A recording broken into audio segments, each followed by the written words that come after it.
Yeah, welcome to the next installment of the Mike Oldfield podcast. Terrible, wonderful, crazy, perfect. Yeah, this is our conversation about Mike Oldfield's Tubular Bells III. But before we start, I want to mention again that maybe for the first time at the beginning of the podcast, that we have set up a Discord server, which is very inactive at the moment. So if you know how to use Discord, or if you want to sign up for something like that, join us on this messaging board, and we can go into depth there about the theories and the ideas we're discussing here. Yeah. Also, a public service announcement in that there are a few new releases. If you're into vinyl, especially, I think we may have mentioned the fact that the orchestral Ridge has been reissued. As far as I know, it's still available. We'll get into that in more depth in a future episode. I think our first impression is that the master is very clean, and I think this is a must. I think if you're interested in Mike's music, it's a must, either on vinyl or on CD. Then music on vinyl has repressed, I think, the vinyl edition of Voyager, the album we talked about last time. It's available in sort of a light pinkish hue. It looks quite nice. I asked the label whether it was a new remaster. The way the answer was phrased suggests it's not a new remaster, but they do make their own master, so it may sound better than the first pressing another label did some time ago, maybe I think 10 years ago or something around that time, and may get it and may report back.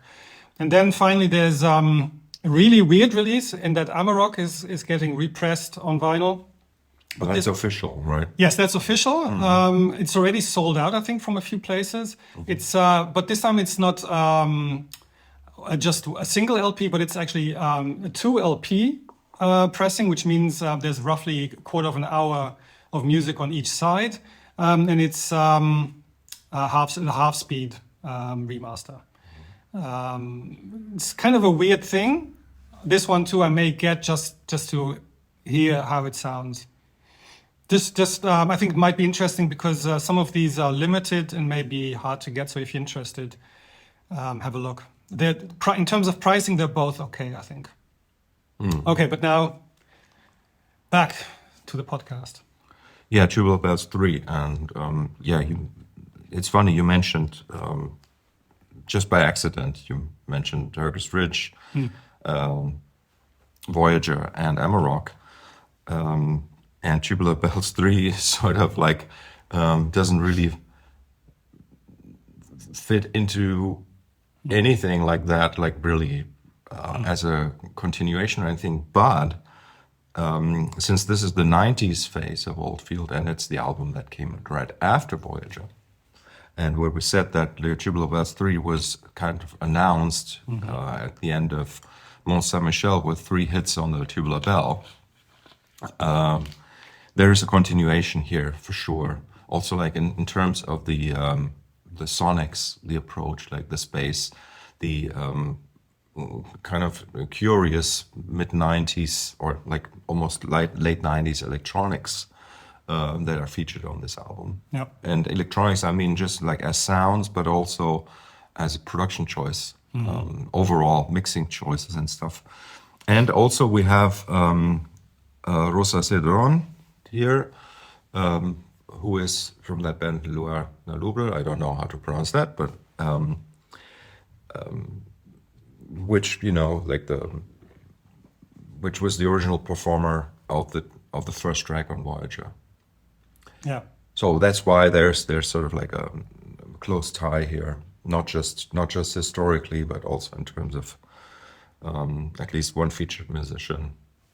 So, but then okay, it's Tubular Bells III, so we would assume there's some sort of continuation of the pattern we had between Tubular Bells 1 and 2, and that is not the case.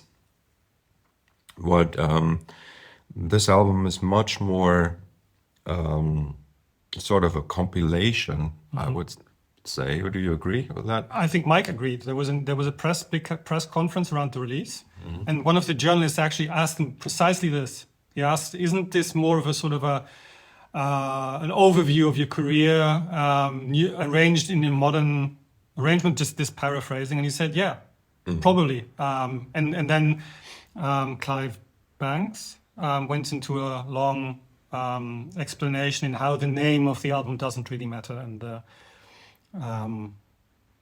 that looking at the net title in this case might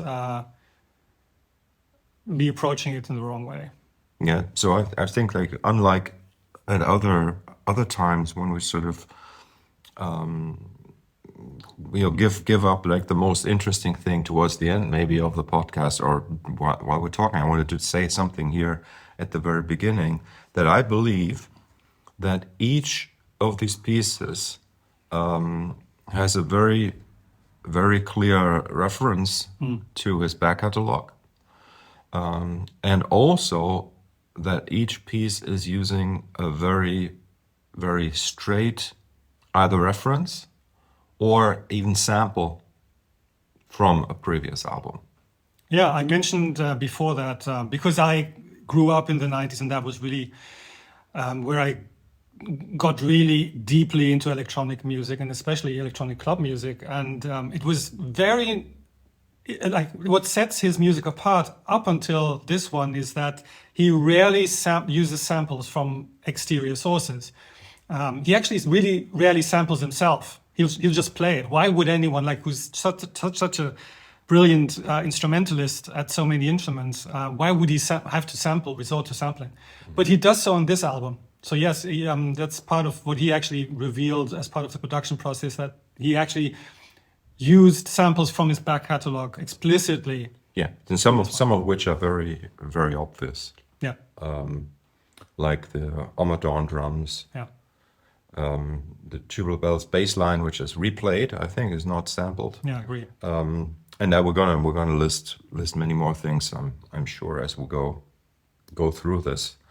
Yeah, I'm curious because you said there's obvious references in each track. I'm curious because in some I couldn't find them. I have sort of a feeling. Yeah, exactly. That's what I'm saying. I think what I said is I think there are references, but I have not fully uncovered them. Okay. Right? But I know that I had a discussion with a friend online about this, and he actually made a list also because we had this theory together also, and. I should have read his email again about Would have this. been interesting. But as you guys know, your listeners, this is sort of like an exploration also as we talk about it, right? This is kind of like the fun of doing these podcasts. That we try to find out things as we go along. There are kind of like very clear samples. There's the rhythm section of Moonlight Shadow, right? There is, also like this is like one of the albums that first of all it is the album that gave the name to our podcast, except for the sound of, right? Tubular Bells is what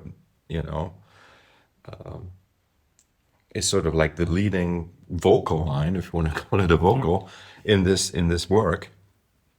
There are the terrible, wonderful, crazy, perfect words here in the liner notes signed by Mike, which is kind of very confusing if we think about it. Like, when has he done anything like that? Yeah, that's true. I'm sort of jumping around here, but also like when did Mike sample himself on a record again? Actually, with his very last work, Return to Omadon, where he sampled the Amarok drums and the On Horseback lyrics. So it's something like this is happening here. And again, just like Crises has the Claude Simmons vocal from Omadon in it, also Far Above the Clouds has it. Even though, I always assumed that she came into the studio. It's possible that she did. I don't know. But in Crisis, it's clearly a sample. from Ramadan. Yeah. Yeah, it's what is so interesting to me is if you listen back to the track called First Beginnings, which is the first attempt at Tubular Bells II. If you listen to that, Is it called First Beginnings? I can't remember that. I think it's called First Beginnings. I can look it up. No, it's not. It's not that important. But anyway, yeah, It's just a name of just that they gave to the track because it's sort of it was the beginning of Tubular Bells 2, and they called it that because it was released on the compilation. Tubular Bells 2, you mean? 2, yes. Okay. There's also a different mix of the first track of Tubular Bells 3 on the compilation which preceded it. Yes. I thought you were referencing that. Sorry. No, that is almost the same. That's almost identical. But if we look at the early stages, or it could have been called early stages. Yeah, early stages. Early stages. Yeah. Yeah.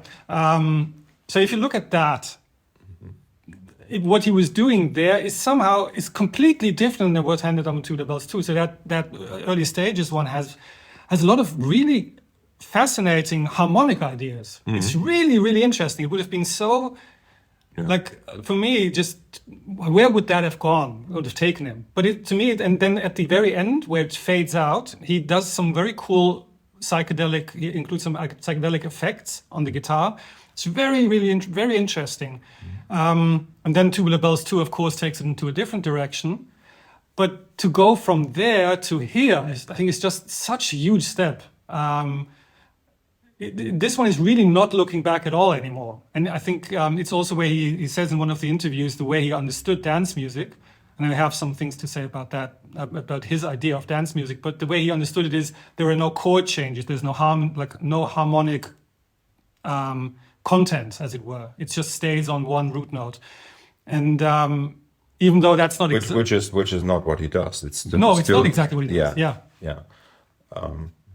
But but I know what you mean. I think it's the more striking thing is that here he's now completely dropped the odd rhythm idea of the main theme, of Tubular Bells. So it's completely gone into this 4/4 thing, or 4 on the floor thing. We have to say even, and it's more sort of like a painting with parts. Like painting is maybe even also much too nice of a term, because it's not really painting as much as he used to here. It's more of a design.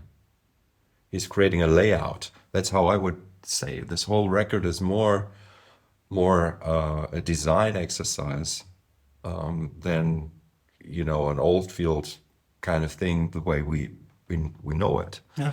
And one of the main features of this album for me, something that actually inspired me a lot, is that until that one bell strike after those words, except for the sound of it, the album is very mellow in a way and dynamically even, right? Not totally, obviously, no, there's a few exceptions, but I it's, agree. yes, but like it's sort of like you have this cumulative effect of everything that happens until that one bell strike, and then that bell strike is where all of the tension or the expectation, let's say, is released. So what I'm saying, the reason why I'm saying that is that seems to be again like a deliberate thing. So it's a design, it's a conceptual design decision that at some point either he made it in the process, or it just happened, or actually it was planned like this. Yeah. Let's make this sort of like a because he's like about tension and release in a way in his compositions, and things follow in a quick succession. And here, it's really like the whole album is basically the prelude to just one bell strike. Yeah, potentially. I agree. Yeah, and in that regard, it's also an album that is very doesn't have. It's kind of like a low information album.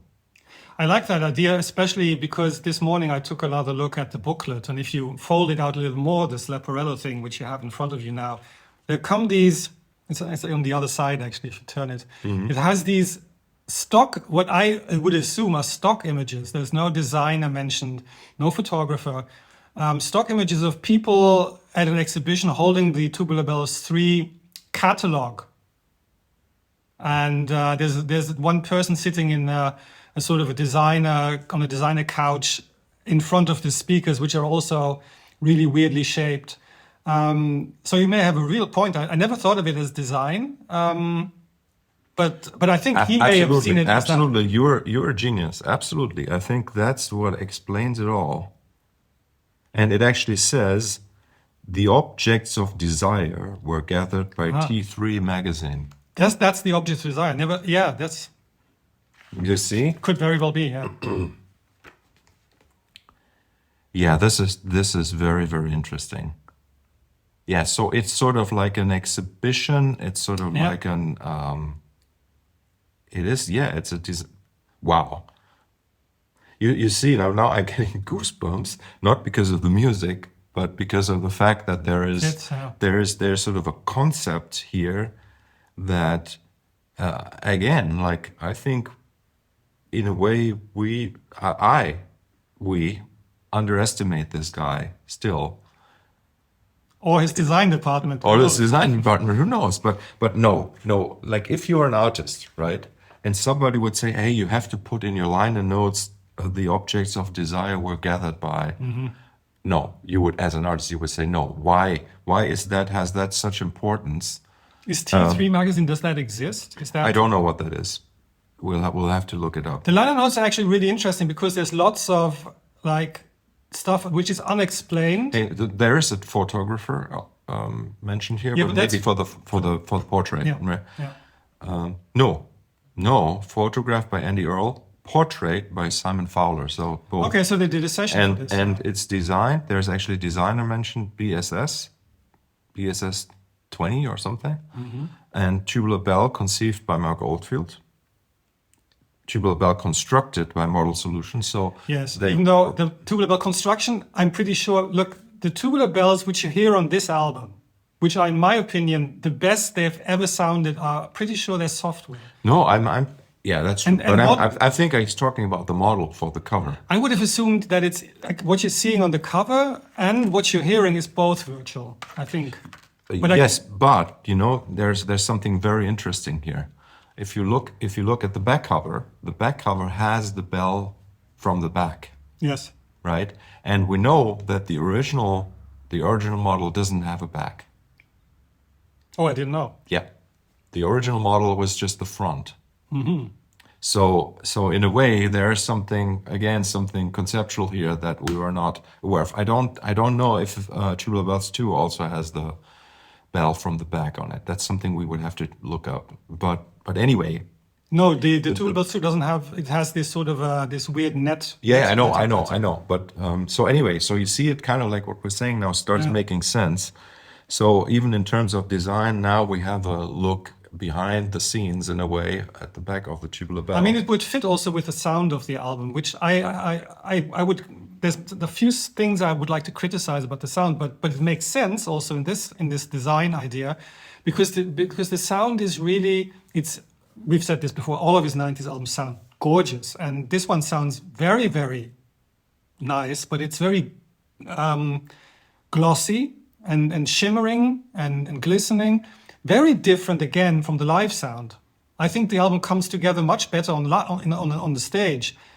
But I assume that what they went for on the album is exactly what they wanted, and it fits if you imagine this music being played on the vernissage depicted on the photography in the booklet, it makes sense.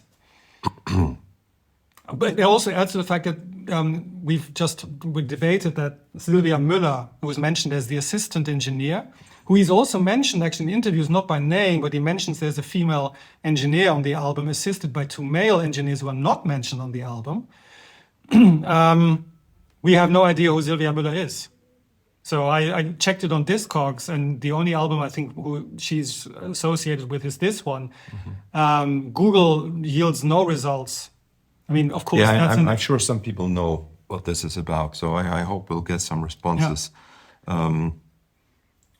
Yeah. I mean, this is the first time I'm looking at the Leporello here, the cover, first time in 30 years, almost. It's very. it's very interesting, and sort of like the self-referential aspect of it. There's this guy in a suit holding a magazine that has the Tubular Bell. I would assume that's the program for the gig, maybe, or maybe they made a special one for like No, it's not. It's special, and it's sort of like the expedition of the model, maybe. Like, unfortunately, there's actually text in the images, actually, which is too small to read for me. Okay, we can get it for next time. Again, yeah, I never. But let's go back to what I said. So this is a design product. It's kind of what we kind of hinted at also with other. Like with Earth Moving, remember? Yep. We're saying that's, and also Songs of Distant Earth and Voyager, that are sort of like designed to maybe fill a certain library music need and stuff like that. And in a way, this album kind of like, yeah. And I'm, like, sorry that I was just looking at the portrait of Mike here, which shows him in a pose that could be the pose of holding a guitar, but it would be a left-handed guitar. So this is really interesting as well. So what is he really? Anyway, like recorded in 2 locations, at the Ibiza studio and in the London studio. Yeah. So, and totally December 96 to March 98, and then from April 98 to June 98. So it's a long time. Yes. So one and a half years. I think it's, there is definitely a sort of a concept behind the album. If you look on the forum, some people have very, let's say, curious ideas about what the concept is, but he's spoken about it. It's about his time on Ibiza. And you mentioned the 4 words was, what was it? Terrible, perfect, crazy, perfect. Terrible, wonderful, crazy, perfect. Yeah. So that is his description of his time on Ibiza. And he says it was a time of euphoria, and then really crashing, and then being reborn. Mm-hmm. So that is what the album really is about. So that's the actually explicitly mentions it. So the end of the album is sort of a rebirth. And I think because it's a diary, it's him looking back. So he recorded some stuff on the island while he was there in the moment, and then it's almost like the what comes, and then he rearranges it and then records new stuff looking back.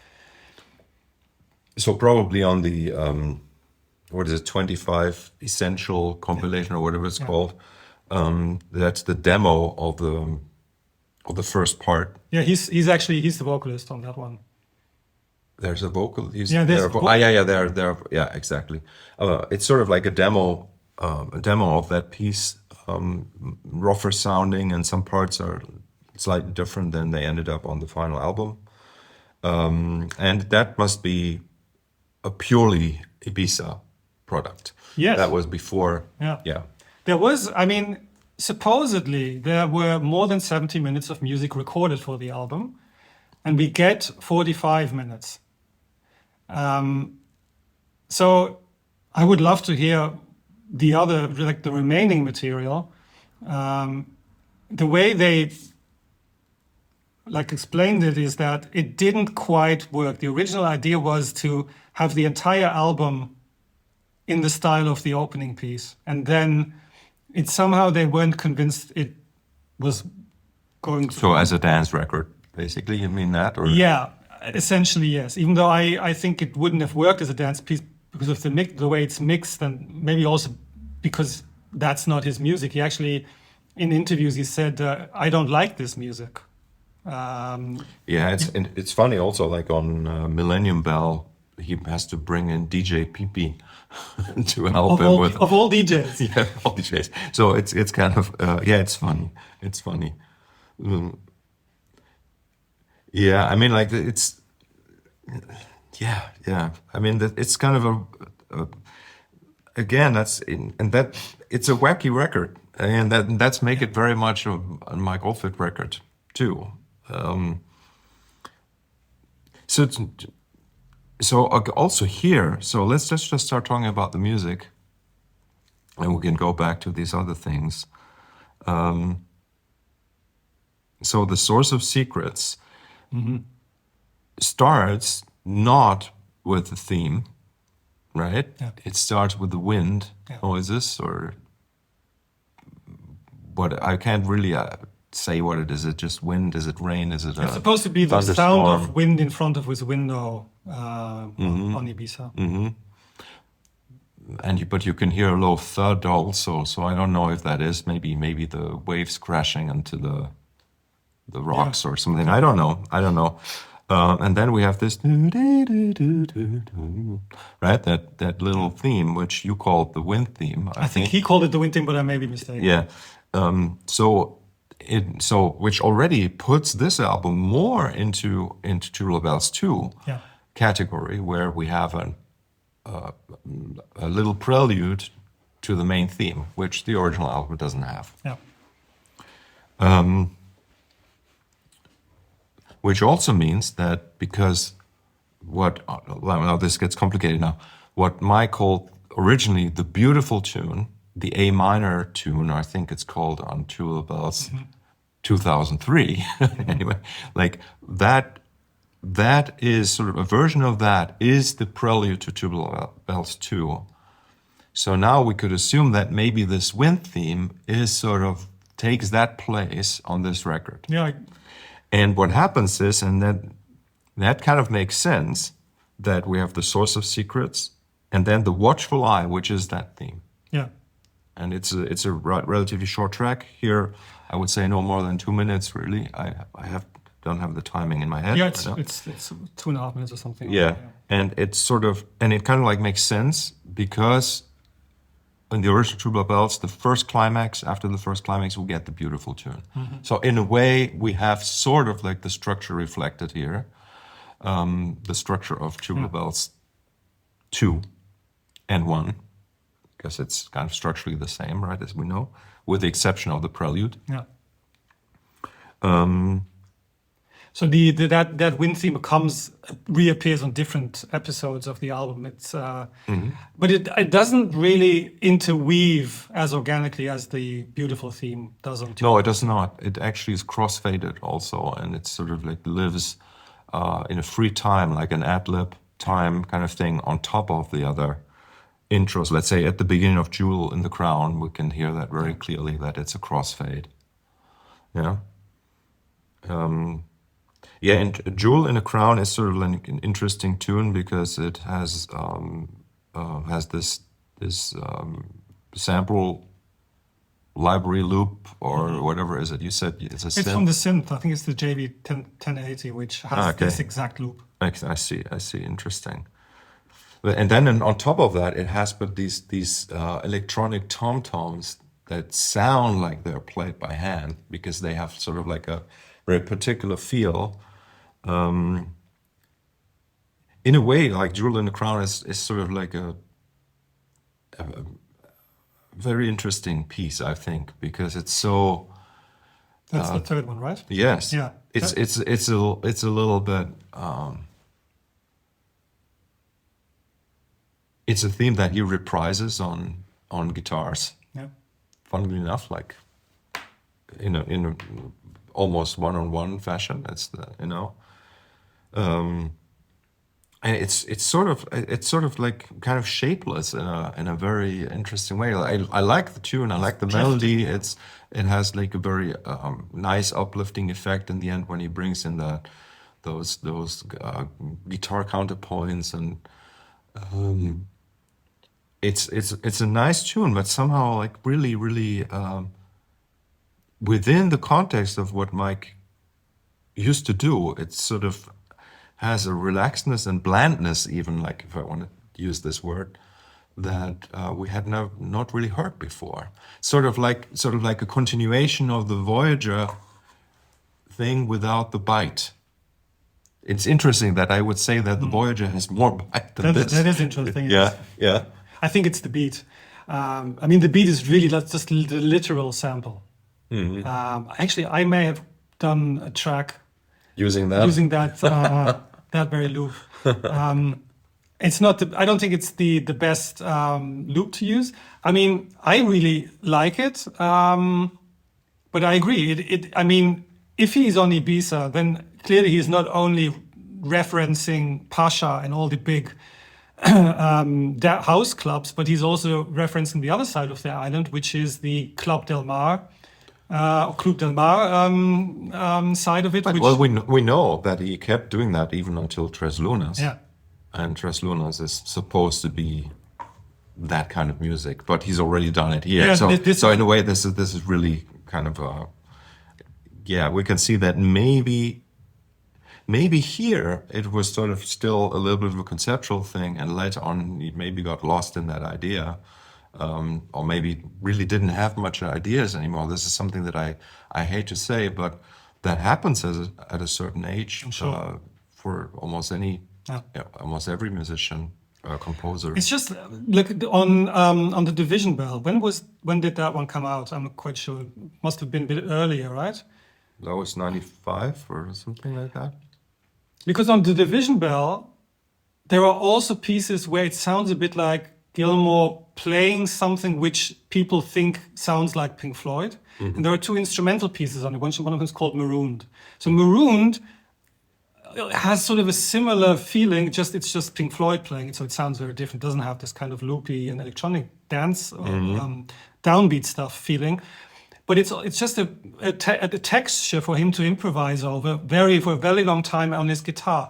And I find it interesting that this is not that he does not make use of the opportunity that he has a steady beat going on to go on an endless solo. He actually, I think, consciously doesn't do that. I find that interesting. There's something on Light and Shade. There's a piece, what's it called? Something Tears of an Angel? Yeah.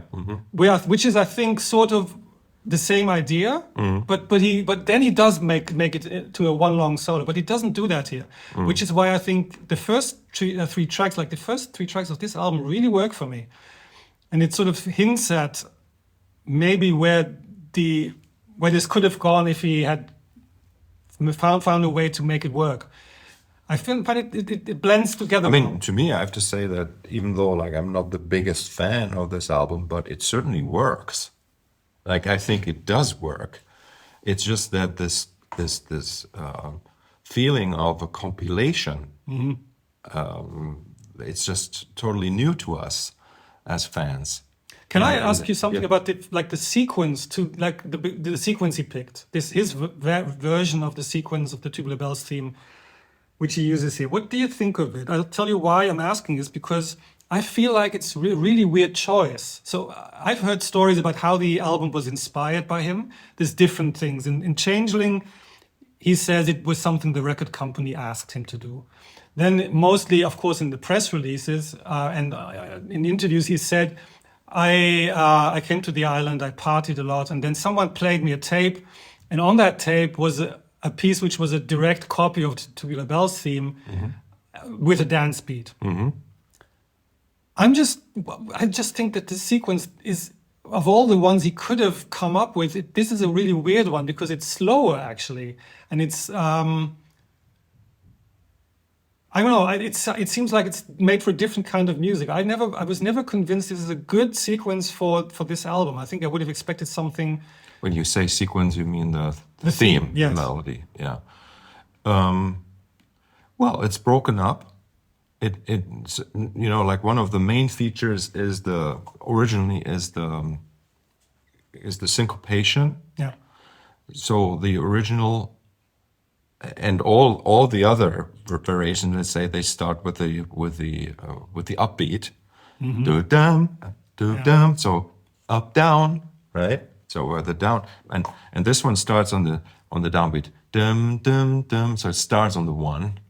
Yeah, and that already puts it in a different place. So that means the syncopation here is in the second half. So it's dum dum dum dum dum dum dum. So he still has the down and up change, which is what characterizes the original theme, but then it's rounded off to be not 15 beats but 16 beats. So it's just like a 4/4, right? And it has more space in it. Yeah, it has more space. Has more space in it. It's slower. It's the tempo is slower. Yes, for sure.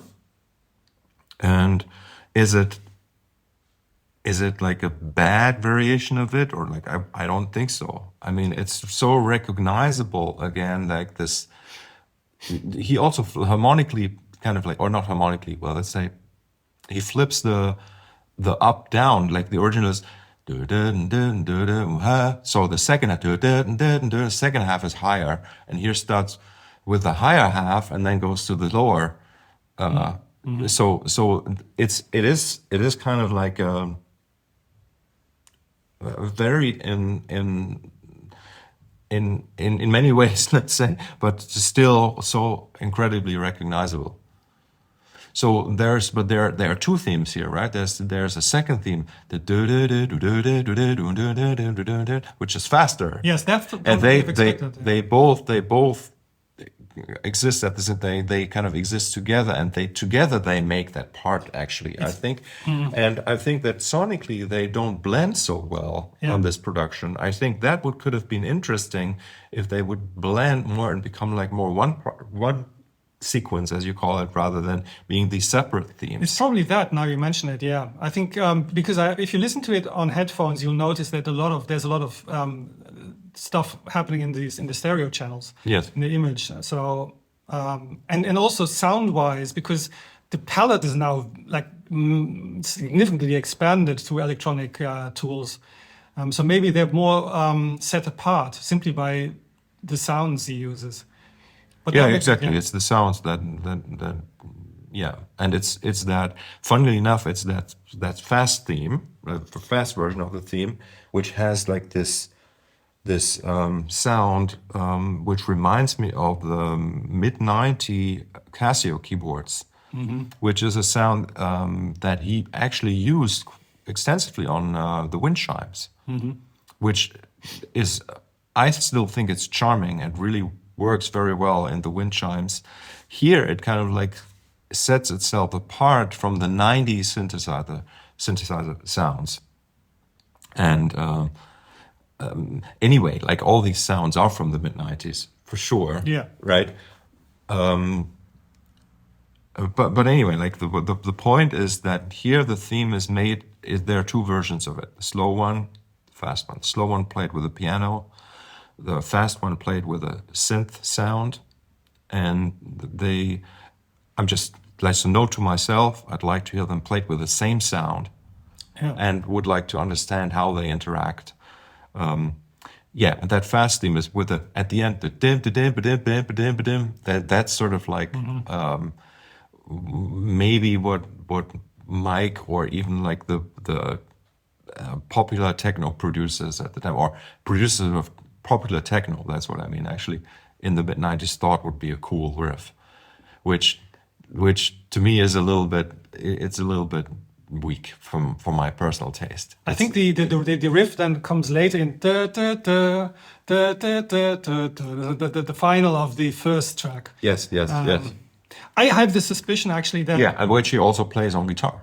Yeah. There, yes. I have a suspicion that maybe one of the tracks which was on this tape, or like which he probably heard clubbing or whatever he did in the clubs, may have been Faithless and Insomnia and so yeah, exactly. Because that's really what it seems to be based on. You can even the reverb on and also the additional headspace he creates is very Were those pieces released that's around the same time or before? Earlier. Just okay. really early. Okay. Yeah, I didn't know that. So anyway, looking at the track titles here, I think all of these have some sort of meaning for sure. I find that this goes beyond what the music is. So the source of secrets, right? Like if you even think about it, like what does that even mean? So maybe I should add that in an interview he said the word secrets may have been not chosen ideally, it may not have been the best choice. He said replace it with mystery. Not sure if it makes a huge difference, but there's not a concrete secret, but it's about the mystery, maybe. Yeah, which sort of makes sense. Like it's sort of like the secret formula he's found, like did not knowing that it would give him wealth and would give him a hard life. I'd say being tied to this thing. Maybe. And so here calling the source of secrets is just a metaphor for, okay, here it is again. Maybe. Or, you know. Yeah, because actually there's another interview. I mean, I read a lot. He actually did so many interviews around this album. He was really active promotion-wise. Yeah. And he did an interview, I think, could have been The Guardian. And he says, I finally found the answer to the question, why did you write Tubular Bells? The one thing he keeps going on about. Okay. And he just, he makes this hand gesture to the ocean. So it's just to be able to live in this beautiful place. So he seems very happy, interestingly, in the promotion for the album. This was also the time that I think there was sort of an incident, right, on the island with some with him driving under the influence or something, right? Like we don't know what really happened. I don't know. He said he crashed his car. The official version is just he was stopped and found to have to double the amount of alcohol in his blood, which was allowed. His driving license was revoked, but there was more. I think he's hinted that he was going to these parties and he was fascinated by them and by the music. And then, but the party people were like out of their minds. Like it was a wild time, and he immersed himself into it, got into drinking too much. And then he got into like problems with his neighbors and other people on the island. It's a small island, so I think the vibe was against him. It was sort of turning I see. Yeah, but it's good to hear that you say he felt or seemed to be happy. Anyway, like I wanted to speak more about the track titles. Yeah. So just wondering, like, the watchful eye, like why that little theme, that sort of wind theme, why the watchful eye? I don't know. And now, like, jewel in the crown, like what does that refer to? It's really in terms of the flow of the big. If we want to line up these sections, let's say, with the original Tubular Bells, so which part do they represent really?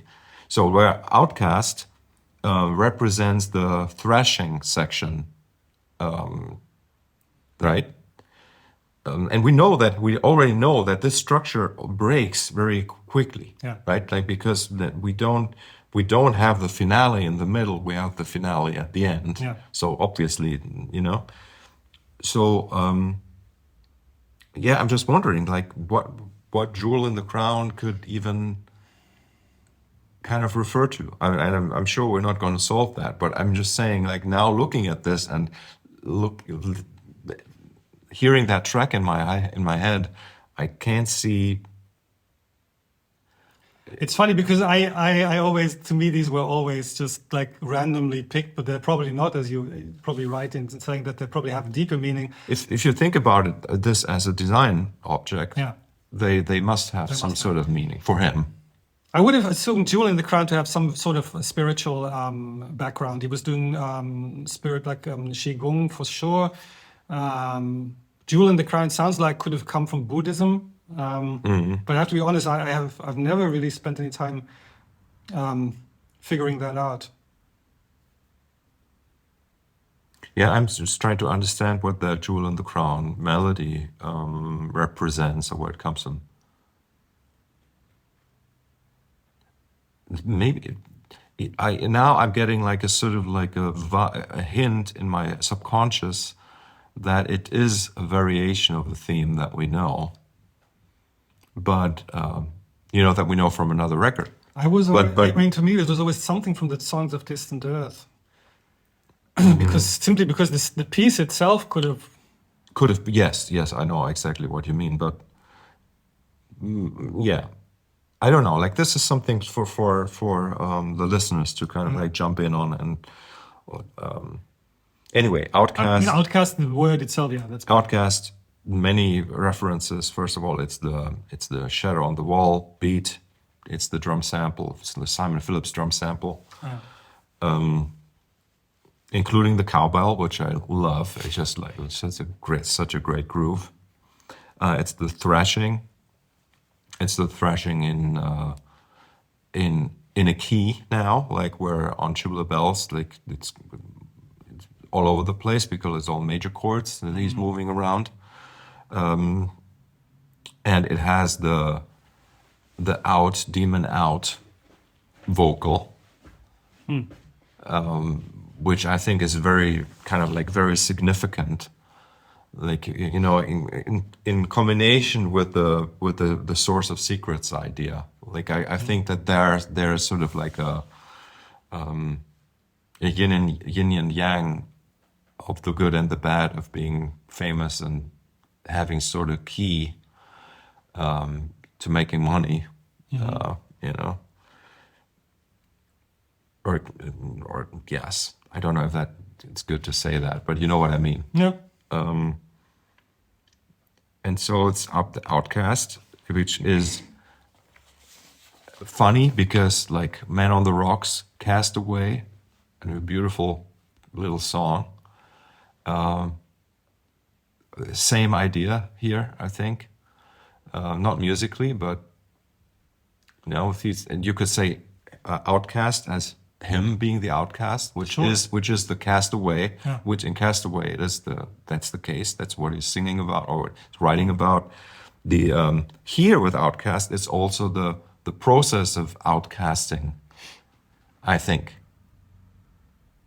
So with the out demon out, I don't know. I think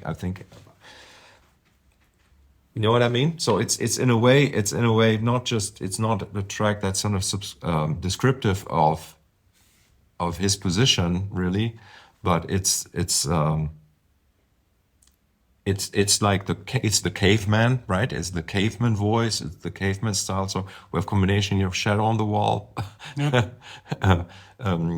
The thrashing from Tubular Bells, and the caveman voice. It's just funny. I'm falling silent because I'm now in my head think about how this really fits together as a concept album, as a diary of Ibiza, with the first like the source of secrets being the sort of the ecstasy on the dance floor, and then you have the come down in Jewel in the Crown, in the chill out rooms maybe. Outcast maybe him being outcast. The Watchful Eye, by the way, could also be.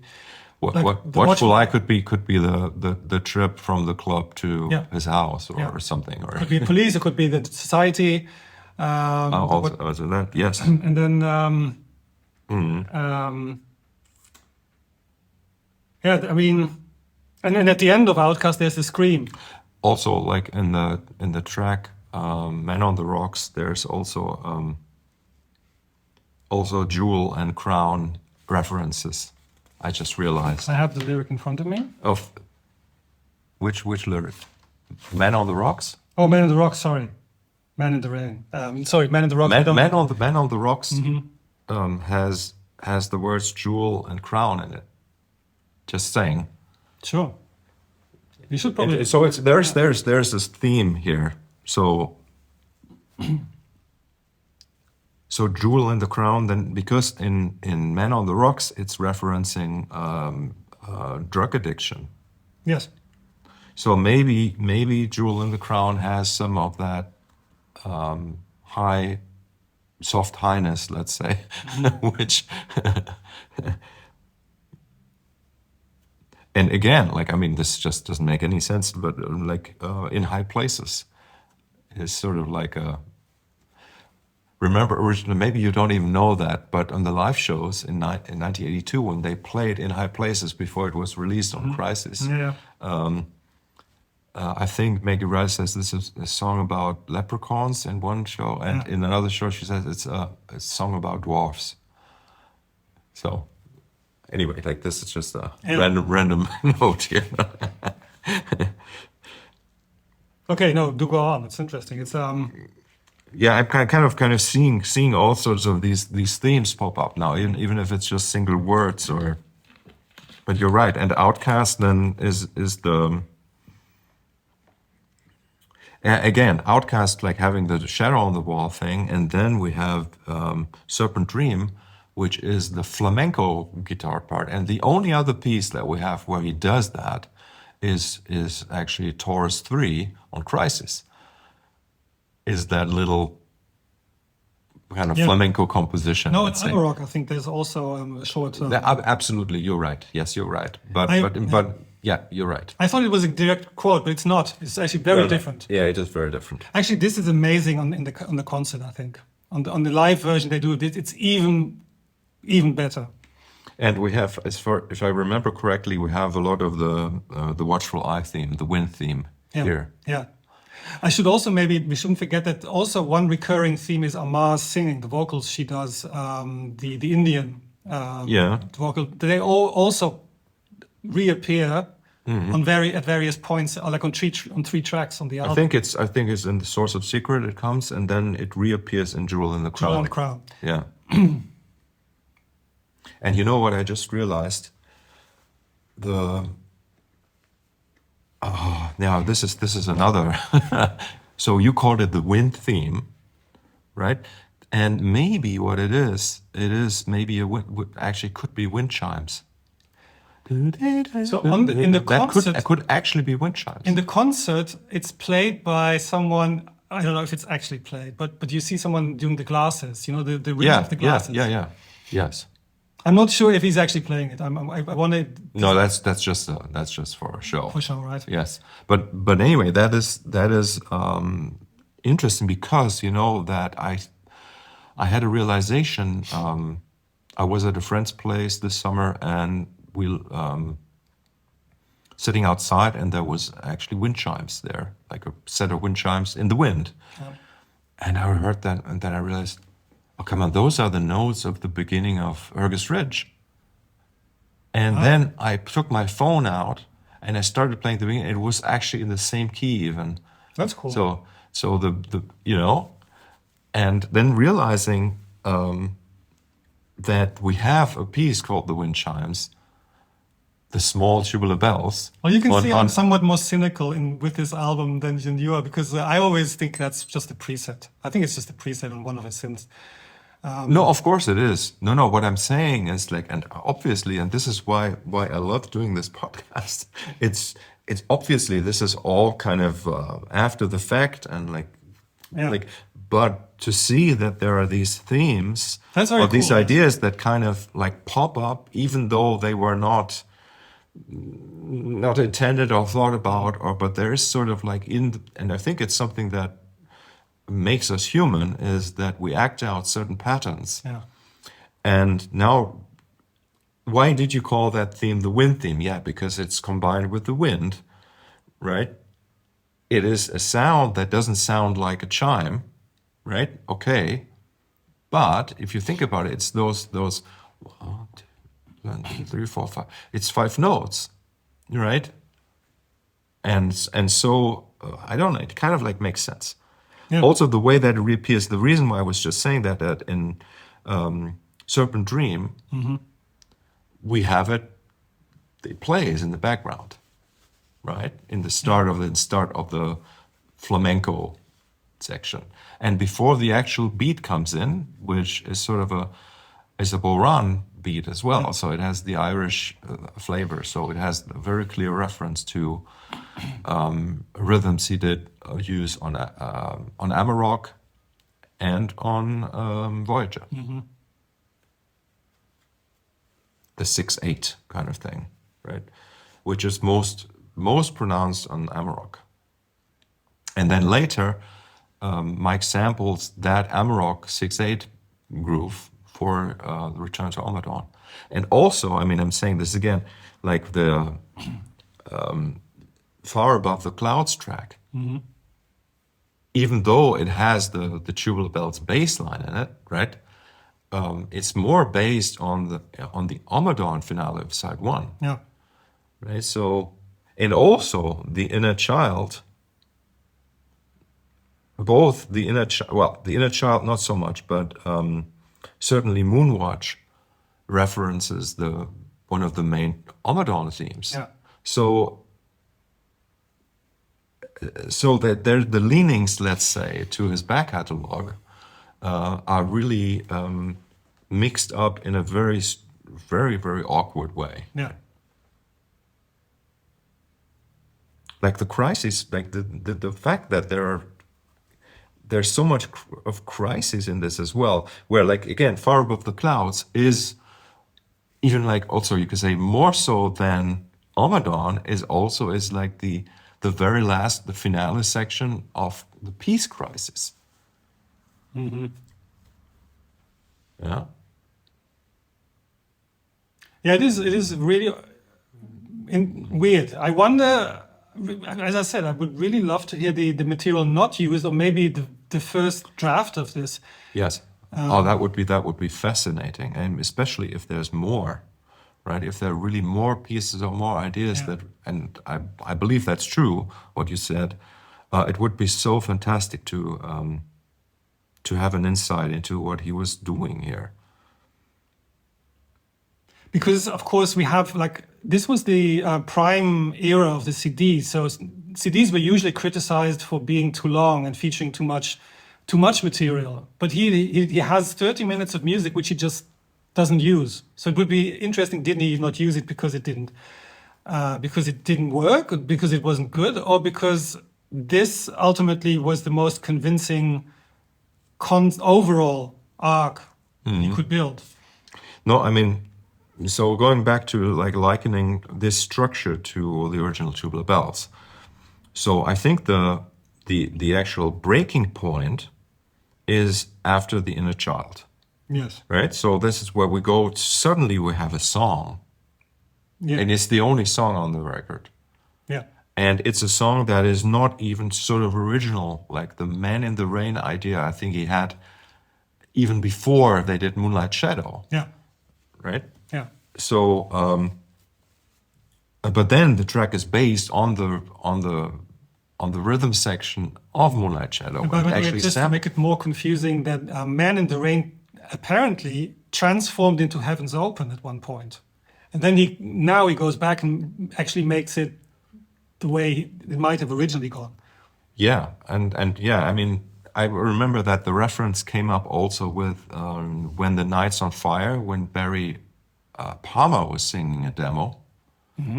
And also, was it Hazel O'Connor who sang Moonlight Shadow? There's a version of Moonlight Shadow. Well, Yes, it doesn't I think so, exist, yes.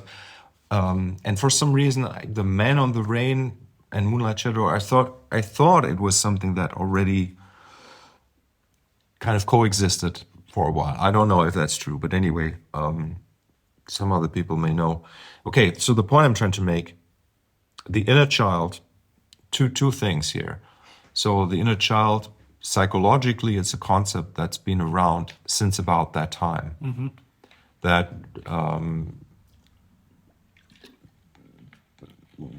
I mean, you can Google what the inner child is.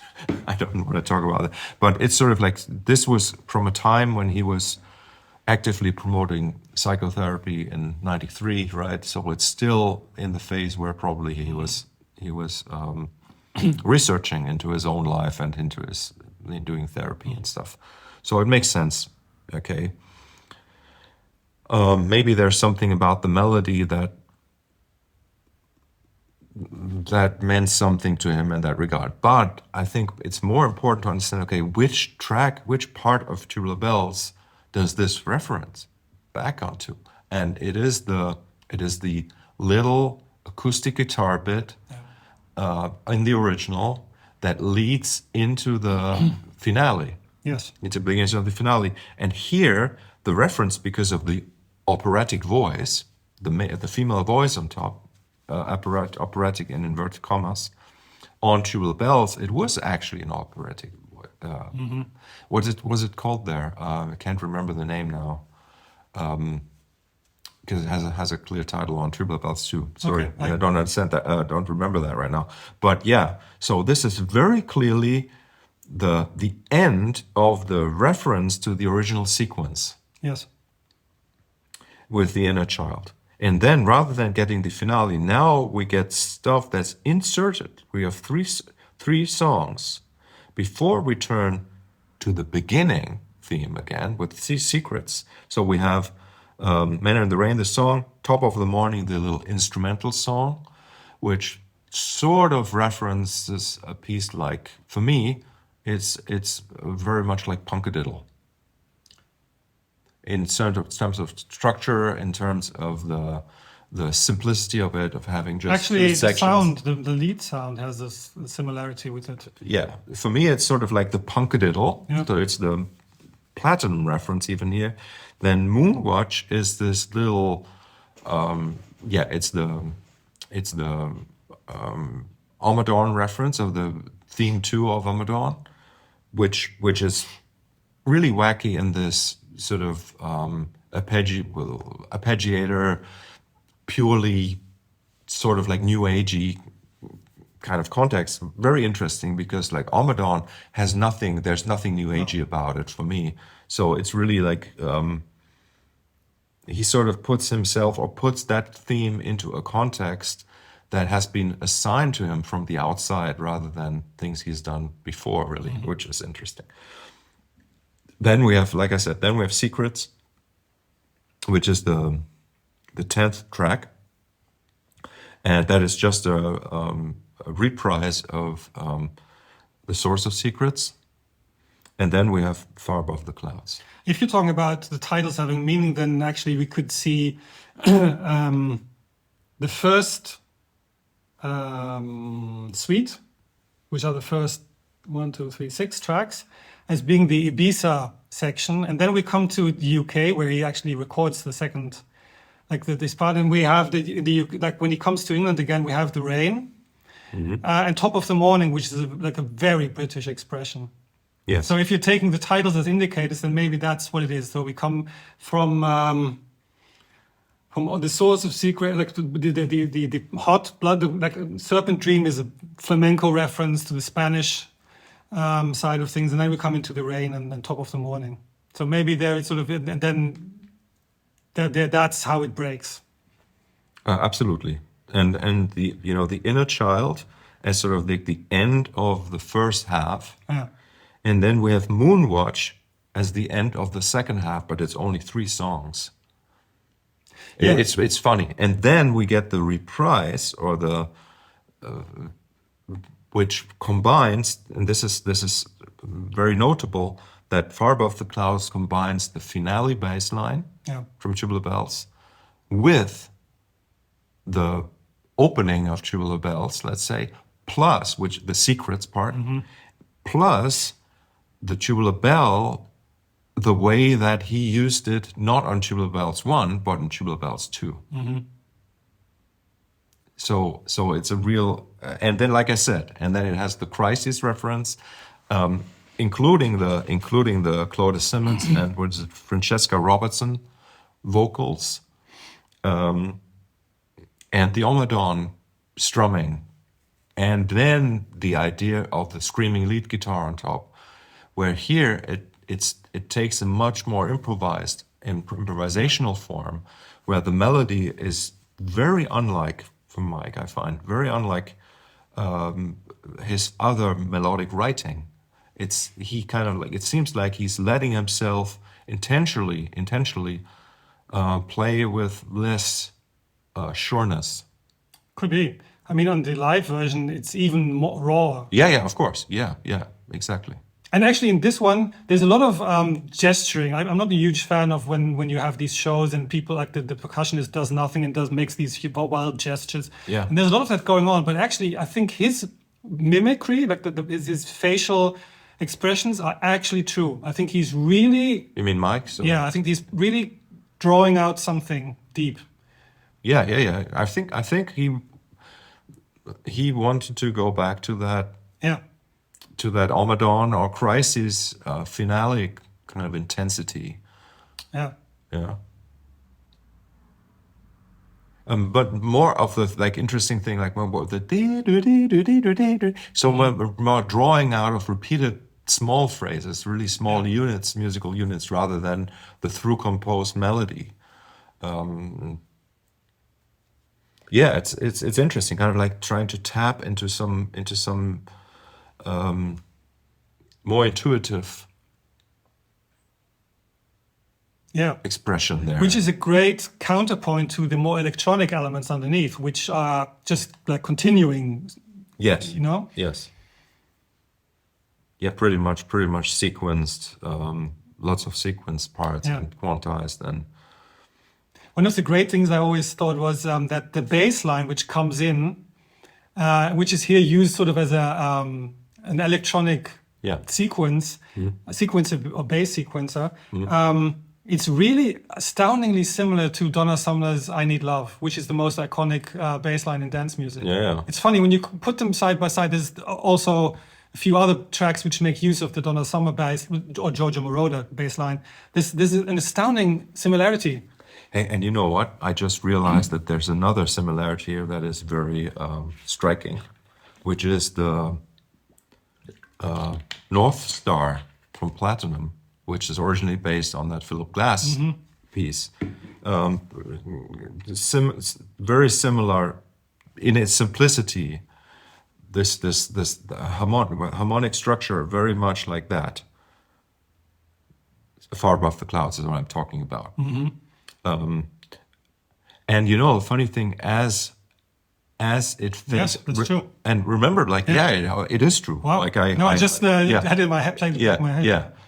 Yeah. And then also, where do we have the bird sounds for the first time? Is that at the beginning of Watchful Eye, maybe? Like, we would really have to listen, but like, it doesn't really matter. But we have the bird sounds already in the beginning of the album, and then in the end, at Far Above the Clouds, we get which sounds like a voliere. I don't know how you say it, like a big bird cage with birds. Which again would be interesting to know if Mike had something like that in Ibiza, and it was actually his own sounds he used there. And what else do we hear at the end? There's also like a church bell, right? Yeah. That's, by the way, when we were talking about this like 2 or 3 years ago, I told you that I always thought it was almost identical to the Division Bell ending, which also ends on with a similar sound, or begins with it actually. It's really funny. It's a church bell, yeah. Speaking of that, because you mentioned Pink Floyd a couple times, so I, for some reason, I ended up. I think I listened to some 10cc, and I remember that Rick Fenn is in 10cc. Rick Fenn, who played with Mike in the 80s. And I found out that actually, if the internet is right, Mike met Rick Fenn through Nick Mason. And you know, Nick Mason was the producer of Rock Bottom that Mike played on, the Robert Wyatt record. Yeah. And Nick Mason and Dave Gilmour, they worked with Kate Bush and apparently, and then like Nick Mason and Rick Fenn have a record together, which was recorded in the mid-80s, I think. So I think there is sort of like a really weird one, right? It's a weird record, but it's sort of like a cult record. Yeah. Like people, you know, and like, what did I say this? Rick Fenn. Yeah. There was a reason why I was saying this, which I don't remember right now. But Pink Floyd, right? Because you said Dave Gilmour. I know that I've read that Mike had been spotted in the audience at Pink Floyd concerts. So there's you know, also apparently Dave Gilmour was in contact with Mike when Mike was making Heavens Open, and actually helped him with. So anyway, there you may not be. It makes sense that Mike could potentially reference consciously something that Pink Floyd had done. So I think that's the reason why. Would be interesting. I mean, when we listened back to it, I see the differences. But when I just the feeling, there's somehow this feeling, it also leaves you. I mean, the field recordings are really interesting. They're important to the album in a way, and that it doesn't end with the big climax, and it doesn't end with the fade out to the drums, but it ends with the field recording. I think it's significant. it leaves you with more of a piece of a moment of peace. Yeah, and the again, like the sounds, the field. Yeah, absolutely. The field recordings that always, like, no matter what you do, you always have the wind in a field recording. You know, you always have the space. Yes. And that's the hardest part to get out. Yes, and that's sort of like the connective tissue here. By the way, we mentioned there's nothing of Hörgest Ridge on this album, but Far Above the Clouds, of course, could be a reference to the title, to the cover, which is was made from an airplane. Not sure, but Far Above the Clouds.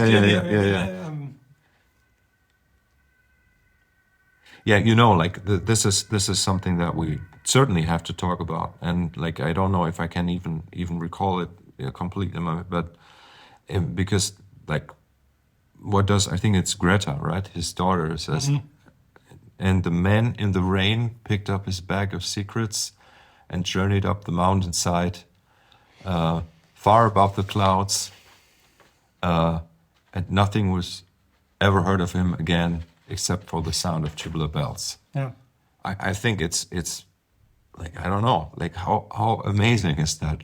Like in a record that sort of like is a combination of ideas that is sort of derivative, maybe a little bit light for a lot of people, and he drops something like this, which to me sounds like he's saying goodbye. Like, well, there was talk that he had gone into retirement around the time of this album. Yeah. And I think it's also maybe significant that when the album was premiered live, one of the people in the audience was Richard Branson. So he invited him to go see it, or maybe, I don't know, I would expect him. So it was maybe, there's something there which says, no, it's not over yet. It's like something new, the rebirth he mentioned himself. And the response to the gig was incredible. Actually, I think that was genuinely ecstatic. Yeah, I think I mean, just trying to understand which phase of an artist's life Mike was in at that point. Like I'm sure he was already feeling the weight of youth fading, let's say, of having a harder time coming up with, let's say, genuinely inspired ideas, let's say, because I think it's normal that you go through these phases and that things get harder. You kind of like need to discover new things in order to be inspired to do new things, right? And this album is sort of like a conceptual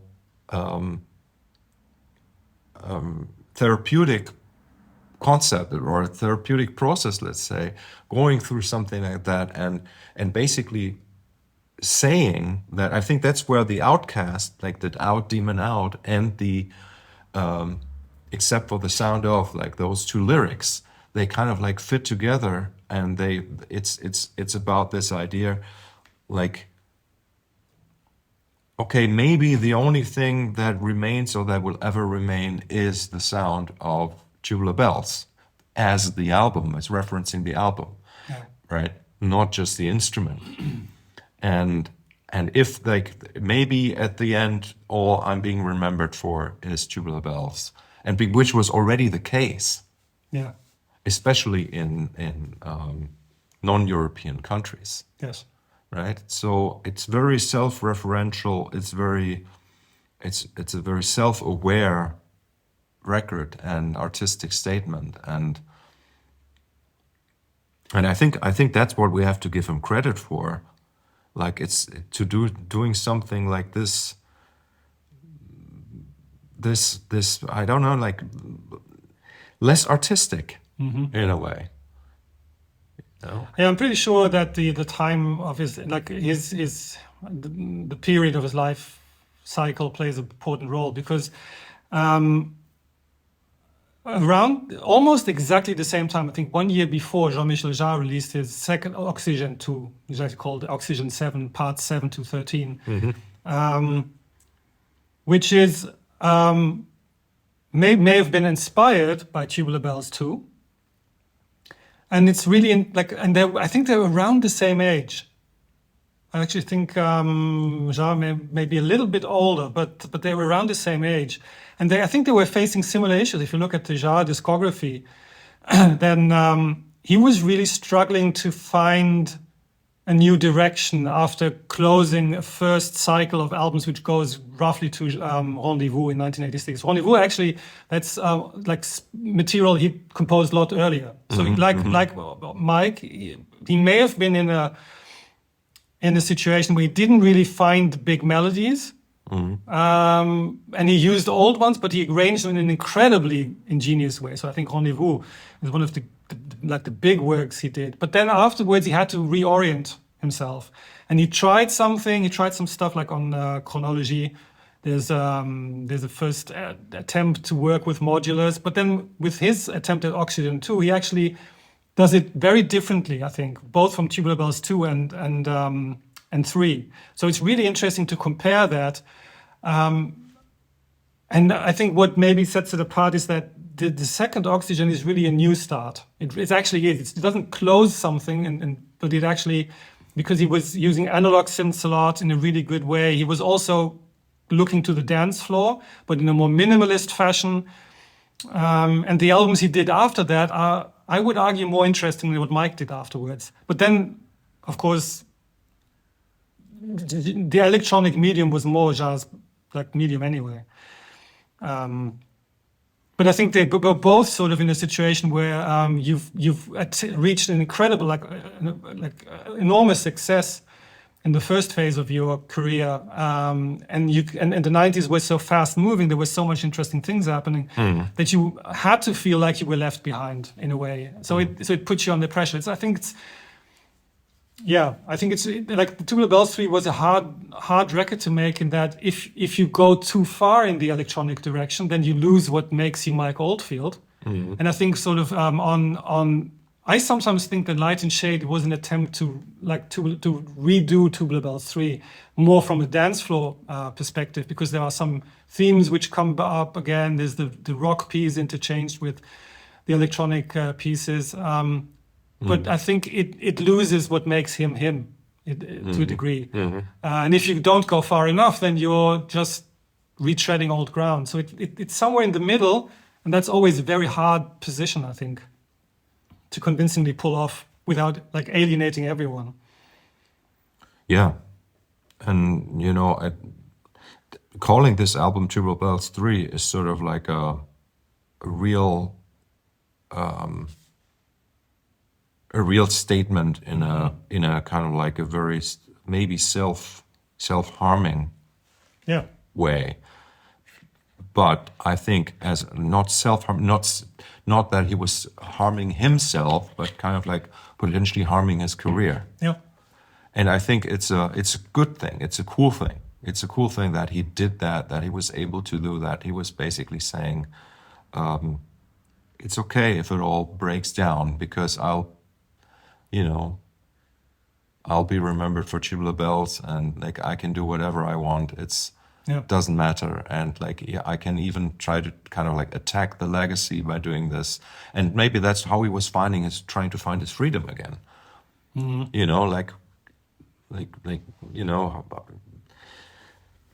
Anyway, this is there's just a couple things I remember that we didn't mention the name of the singer, Man in the Rain. She's only listed as Cara from Polar Star. Cara Dillon. Cara Dillon, yes. Polar Star, I've never heard of them, but remember that it was about this time when people started to feature each other on albums in order where the record companies were trying to take advantage of the featuring spot to bring some other artists into... Yeah, these were all Warner artists. Yeah. And so I wanted to ask you, do we know anything about the words that Amar is singing? No, I should have figured those out. I think she to me is of all the singers he brings in, she to me is the most convincing one. Also on the concert, I think she's great for this. Even though she doesn't really like sing a lot of different stuff, but I think it's great that she's on there, not a sample. But I don't know the meaning of the words. But he apparently, the way he's described it, he let the singers he listened for their input. So it may have come from her trying stuff out during the sessions. By the way, she has a really, really interesting album out, which she did afterwards in the year 2000, which is called Outside, and which is a really fascinating combination of her Indian influences and electronic elements, but not in a cliched way. It's sort of breakbeat, but not really, and it's really, really interesting. Oh, I've never checked her music out. Should be interesting, yes. Okay, I mean... What are your thoughts, by the way, on because Man in the Rain was originally going to be done by Maggie Riley, and then, so we don't know exactly what the story is behind it, but there were probably financial or creative differences, so issues with the management. She didn't want to do it. She didn't do it. Do you think her version might have been... I'm hesitant to say better, but let's just say...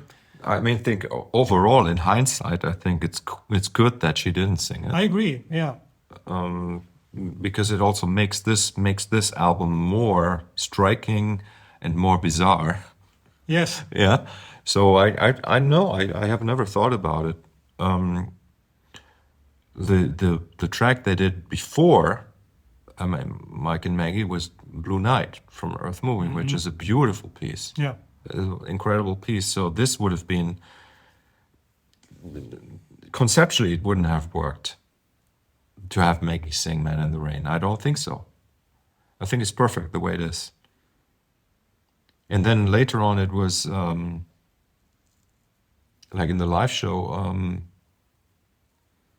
it was not Cara Dillon singing in the live show. It was the, I can't remember her name now, sorry.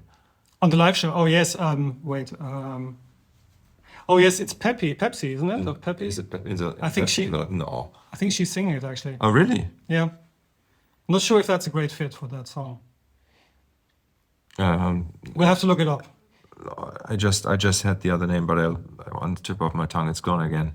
It's the singer who also sang "To Be Free" on Tres Lunas, right. and also did vocals on the Millennium Bell concert, and maybe also on the album. But anyway, like we'll get into those albums. Yeah. So one last thing here, the special thanks read, thanks to the island and people of Ibiza. Miriam Felber, German, I guess, was his girlfriend at the time, or one of the girlfriends, I don't know. Sally Oldfield, Miguel Garcia, and Jeremy Parker. So Miguel Garcia, I don't know who that is. Jeremy Parker was Michael's personal assistant, maybe still at that time. And he's saying thank you to his sister, which is nice. And they've always been close. And yeah, they were apparently living close to each other. Yeah. Back in England. Mm-hmm. Yeah, I mean, it's sort of like a secret. Like I'm sure this record kind of like bears some secrets that maybe we've brought some light to them here. Yes. But there's something more of it. Now it's like a unit. The packaging, the liner notes, the words that are being said in the music, the structure, the musical reference, everything sort of is one package here. Yes. And it's very, very unique for that. And I think maybe also it's what really is. We have one thing which is to consider is that the 90s were a time where music was moving at an insane pace, and there were always ideas floating around, and not all of it gets credited in the way it would today. So you hear something that inspires you, and you go into the studio, record something, and you don't always make that so transparent. And what's cool is now you can go back and do the research, and then you listen to something. I didn't even notice this at the time, but for example, the album version of Insomnia by Faithless actually also has church bells in it. So it starts off with these bells, could even be Big Ben, and then at the end it comes back to the bells, and the whole like the theme has a bell-like sound to it. So who knows whether Rolo, who's a very, very intelligent, smart, and musical guy, and fantastic producer, would have been a great producer, by the way, for this album.